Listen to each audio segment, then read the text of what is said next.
कहते हैं कि दाऊद इब्राहिम कराची के अंदर मौजूद है। अगर तो दाऊद इब्राहिम कराची के अंदर मौजूद है तो भाई बेशक आप उसको दें, वो जाके बेशक मुंबई में जाके उसको उल्टा लटका दें। भाई सरदार हुसैन नाम का एक प्राणी था। प्राणी क्या था? आतंकवादी था। आतंकवादी क्या था? लश्कर तैयबा का था और जमातुल दावा का था। राइट हैंड था ये हाफिज सईद का। ये जो था सरदार हुसैन की एक दुकान भी थी और सरदार हुसैन कराची में रहता था और कराची में ये सब काम करता था हाफिज सईद के लिए। इसको मार दिया। ये अपनी दुकान के आगे खड़ा था, किसी ने आया, ठां करी, लिटा दिया, अस्पताल ले गए। अस्पताल में इसको बोला कि साहब ये तो ही इज आउट।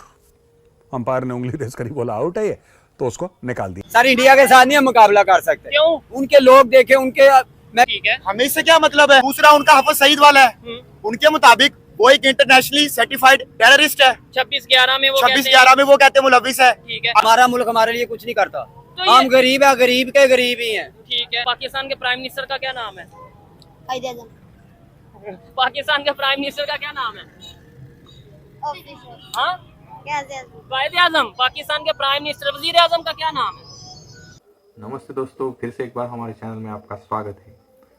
आज बात करने जा रहे हैं पाकिस्तानी यूट्यूबर सोहेब चौधरी, इनके चैनल पर डाला गया वीडियो के बारे में। वीडियो का टाइटल है हाफिज सईद को ख़त्म करने के लिए पाकिस्तान में भारत का ऑपरेशन। इस आशय का उन्होंने टाइटल दिया है। देखते हैं वीडियो में क्या क्या। कहते हैं कि दाऊद इब्राहिम कराची के अंदर मौजूद है। अगर तो दाऊद इब्राहिम कराची के अंदर मौजूद है तो भाई बेशक आप उसको दें, वो जाके बेशक मुंबई में जाके उसको उल्टा लटका दें। ठीक है, हमें इससे क्या मतलब है? दूसरा उनका हाफिज सईद वाला है, उनके मुताबिक वो एक इंटरनेशनली सर्टिफाइड टेररिस्ट है। 26/11 में वो 26/11 में वो कहते हैं मुलविस है। ठीक है, अगर उसका हिसाब किताब वो बराबर करना चाहते हैं तो वहां से मामला आगे बेहतरी की तरफ जा सकते हैं, वो वाला मसला हल किया जाए। ठीक है। उसके बाद तीसरा बड़ा मसला क्रॉस बॉर्डर टेररिज्म होती है। हाफिज सईद से मुझे याद आया कि अभी रिसेंटली कुछ अर्सा पहले उन्होंने एक ऑपरेशन लॉन्च किया था अलविदा के नाम से। आपको ये सुनकर हैरानी होगी कि वो वहां तक पहुंच गए थे कि यहाँ तक कि उसके घर जो अखबार आता था वो भी उनको पता था, और ये प्राइम मिनिस्टर मोदी के सुपरविजन में ये ऑपरेशन चल रहा था। सर इंडिया के साथ नहीं हम मुकाबला कर सकते। क्यों? उनके लोग देखे, उनके मैं कहता हूँ उनकी इतना बच्चा टैलेंट है।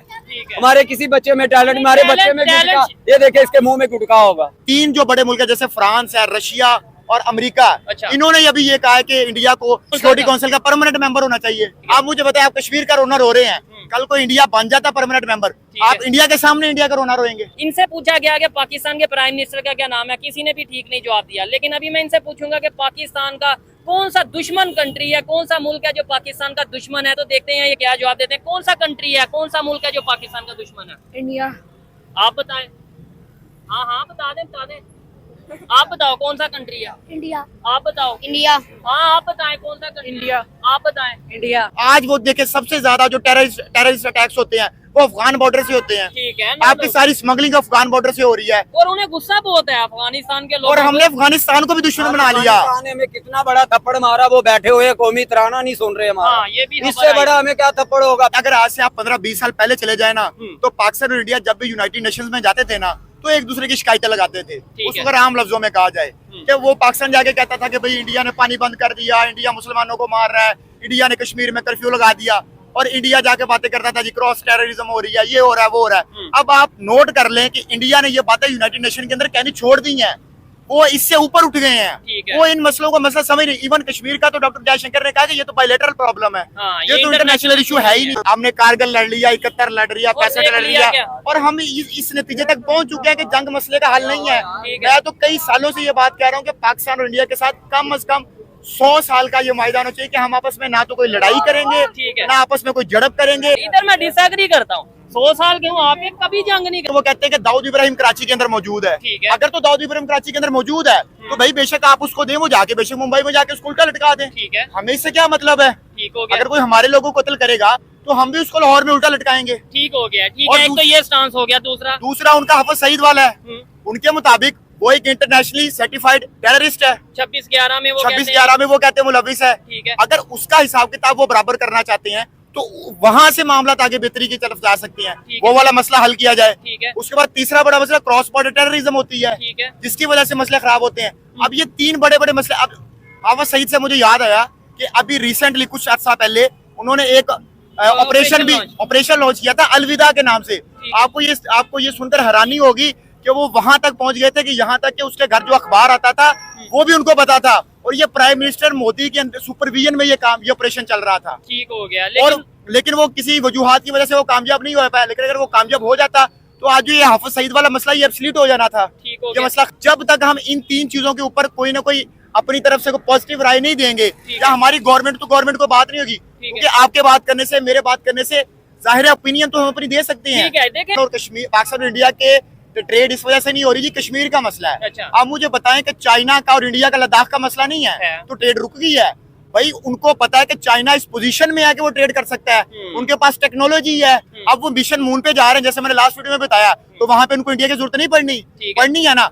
मुझे बताएं हमें हमारी जरूरत किसको पड़नी है? ठीक है, अगर India United nation security council का परमानेंट मेंबर बन जाता है तो हम यूनाइटेड नेशन में जाके अगर कहेंगे कि जी कश्मीर इंडिया से लेना है, तो इसका मतलब इंडिया के सामने ही हम जा कह रहे हैं कि इंडिया से कश्मीर लेना है, तो ये तो दुनिया के सामने साथ भी मजाक होगा और पाकिस्तानी पब्लिक के साथ भी और कश्मीरियों के साथ भी मजाक होगा। आपको यह क्या वजह है? मैं पाकिस्तानी हूँ तो मुझे दुख होता है पाकिस्तान के ये हालात देख के। पाकिस्तान की जो यंग बच्चियां जो बेरोजगार हैं, पाकिस्तान के अंदर महंगाई आसमान को छू रही है। जब हमें ये हालात देखते हैं एज ए पाकिस्तानी हमें दुख होता है, तकलीफ होता है। अगर हमें दुख तकलीफ ना हो तो ठीक है, जैसे चल रहा है चलने दो। भाई पाकिस्तान में कुछ तो चल रहा है। भारत के मोस्ट वांटेड दुश्मन एक के बाद एक ढेर होते जा रहे हैं, और नाम आ रहा है अनजान हमलावर या तो फिर मास्क वाले शख्स का, जो इन आतंकियों को चुन चुन कर मार रहा है। इन बच्चों का क्या, आप पाकिस्तान में फ्यूचर क्या देख रहे हैं? देखिए जो पाकिस्तान के इस टाइम हालात है ना, तो इन बच्चों का कोई फ्यूचर नहीं है। आप ये देखें कि माहिरीन कह रहे हैं कि 2040 तक पाकिस्तान में शदीद किल्लत हो जाएगी पढ़े लिखे और स्किल्ड लोगों की। कौन से? गवर्नमेंट। आप जाते हो? कौन सी क्लास में? कौन सी क्लास? 4th क्लास में। पाकिस्तान के प्राइम मिनिस्टर का क्या नाम है? पाकिस्तान के प्राइम मिनिस्टर का क्या नाम है? हाँ, कायदे आजम। पाकिस्तान के प्राइम मिनिस्टर वजीर आजम का क्या नाम है? इलामा इकबाल। आप बताओ। हाँ, इमरान खान। आप बताओ। इमरान खान। ये देखें, ये बच्चे हैं, हमारा फ्यूचर है। और मैं ये नहीं समझता इनमें से किसी का भी कसूर है, किसी एक ने भी सही जवाब दिया है। कोई कह रहा है पाकिस्तान के प्राइम मिनिस्टर यानी वजीर आजम का नाम है कायदे आजम, कोई कह रहा है इलामा इकबाल और कोई कह रहा है इमरान खान। क्या समझते हैं ये एजुकेशन हमें मिल रही है पाकिस्तान के स्कूलों में, या ये और 4th, 5th, 6th क्लास के बच्चे हैं? देखिए अब ये हालात देख ले हमारी यूथ का। अब इन बच्चों को तो जो सिखाया जाता है उन्होंने वही सीखना है। अब वो 5th क्लास का बच्चा 5-7 साल स्कूल गया है, लेकिन उसके बावजूद उसको नहीं पता पाकिस्तान का प्राइम मिनिस्टर कौन है। अगर कंपैरिजन करें दूसरे कंट्री से, आप दूसरे चाइना का कोई लड़का उठा के देख लें, इंडिया का इवन कोई लड़का उठा के, बांग्लादेश का कोई लड़का उठा के देख ले, वो आपको सारा कुछ बता देगा। ठीक है, मेरी ऑब्जर्वेशन है या मेरा एक्सपीरियंस है। इनसे पूछा गया कि पाकिस्तान के प्राइम मिनिस्टर का क्या नाम है, किसी ने भी ठीक नहीं जवाब दिया। लेकिन अभी मैं इनसे पूछूंगा कि पाकिस्तान का कौन सा दुश्मन कंट्री है, कौन सा मुल्क है जो पाकिस्तान का दुश्मन है, तो देखते हैं ये क्या जवाब देते हैं। कौन सा कंट्री है, कौन सा मुल्क है जो पाकिस्तान का दुश्मन है? इंडिया। आप बताएं। हाँ, बता दें। आप बताओ कौन सा कंट्री है? इंडिया। आप बताओ। इंडिया। हाँ, आप बताएं कौन सा कंट्री? इंडिया। आप बताएं। इंडिया। ये ले, यानी कि ये नहीं पता कि पाकिस्तान का प्राइम मिनिस्टर कौन है, लेकिन ये पता दुश्मन कौन है। इसमें किसका कसूर है? इसमें क्या मेरा कसूर है, इनका कसूर है, टीचर्स का कसूर है, एजुकेशन सिस्टम का, मीडिया का, किसका कसूर है? मैं तो कहता हूँ इसके गवर्नमेंट का कसूर है, क्योंकि हमने जब से पाकिस्तान बना है हमने तो दुश्मन ही खेला है कि ये हमारा दुश्मन है, ये हमारा दुश्मन। क्या इंडिया वाले की आवाम को कभी रोते देखा? क्या वजह, क्यों नहीं रोते? वजह वो उनका मुल्क उनके लिए करता है सब कुछ। अच्छा। हमारा मुल्क हमारे लिए कुछ नहीं करता।